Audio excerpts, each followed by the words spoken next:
السلام علیکم ورحمۃ اللہ وبرکاتہ نحمده ونصلی علی رسولہ الکریم اما بعد۔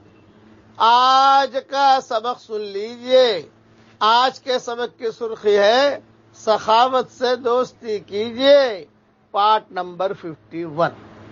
حضرت عبداللہ ابن مبارک رحمۃ اللہ علیہ بھی بہت سخی تھے، اللہ نے مال بھی بہت دیا تھا اور بہت کریم، بہت سخی۔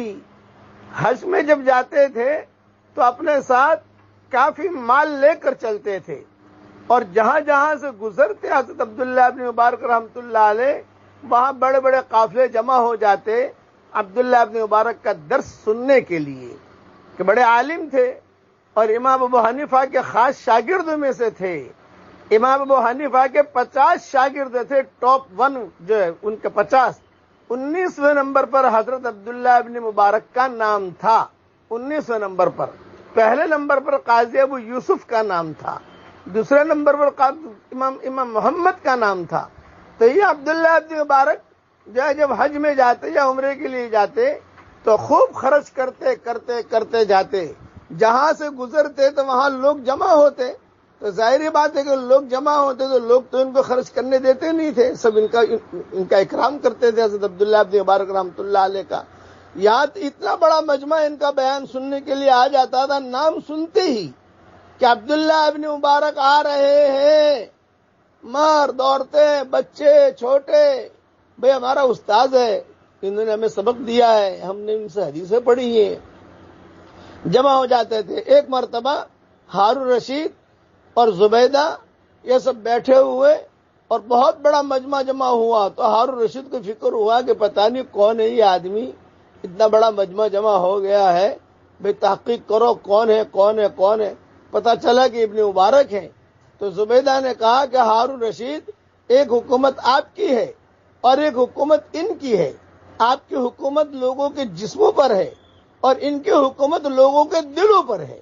دیکھو یہ کتنا بڑا آدمی ہے کہ صرف آنے پر جمع ہو گئے، کوئی ہٹو بچو کا کوئی نعرہ نہیں، کوئی پولیس والا نہیں، کچھ نہیں، بس اپنے ساتھیوں کے ساتھ جاتے حج کرنے کے لیے۔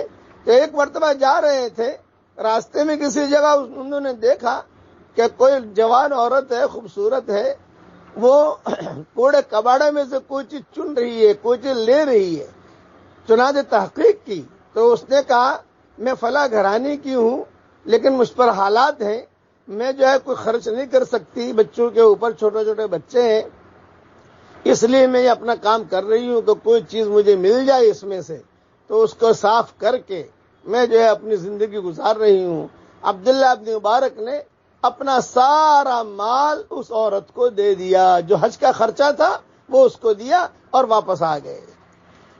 اب جب واپس آئے تو لوگوں نے کہا بھی عبداللہ ابن مبارک کو ہم نے حج میں دیکھا تھا، عبداللہ ابن مبارک کو حج میں دیکھا تھا۔ ارے بھی عبداللہ ابن مبارک کہتے تھے میں تو حج میں تھا نہیں۔ یہ فرمایا کہ نہیں، میں خواب دیکھنے والے نے خواب دیکھا کہ عبداللہ ابن مبارک کے حج کی وجہ سے اللہ نے سارے حاجیوں کا حج قبول کیا۔ وہ ان کا اخلاص، وہ ان کی سخاوت، وہ ان کی محنت، وہ ان کی وہ چیز جو اندر کی، ان یعلم اللہ فی قلوبکم خیرا یؤتکم خیرا، اللہ تمہارے دلوں کو دیکھتا ہے، تمہارے دلوں میں خیر ہوگی تو اللہ تعالیٰ تمہیں خیر دے گا۔ سارا کا سارا پیسہ دیا، اسے اپنے پاؤں پر کھڑا کیا اور پاؤں پر کھڑا کر کے اس کو دیا اور واپس آ گئے، اور وہاں آ کر اپنی زندگی گزارنے لگے، ساتھی آگے چلے گئے، جو ہونا تھا ہوا۔ لیکن یہ کہ انہوں نے دیا، سخاوت کی، اس وجہ سے ان کا مقام بھی بہت اونچا ہوا عبداللہ ابن مبارک کا۔ کسی نے پوچھا کہ عبداللہ ابن مبارک آپ کی موت کا وقت آئے گا تو آپ کی تمنا کیا ہوگی؟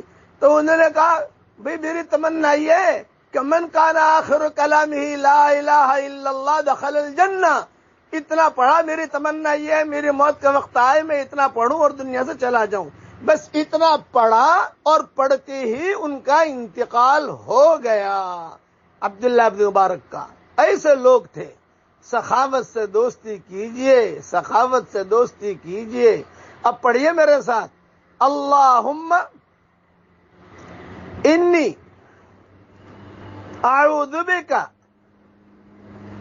من کل عمل یخزینی، اے اللہ ہر اس کام سے میری حفاظت کر جو مجھے رسوا کر دے۔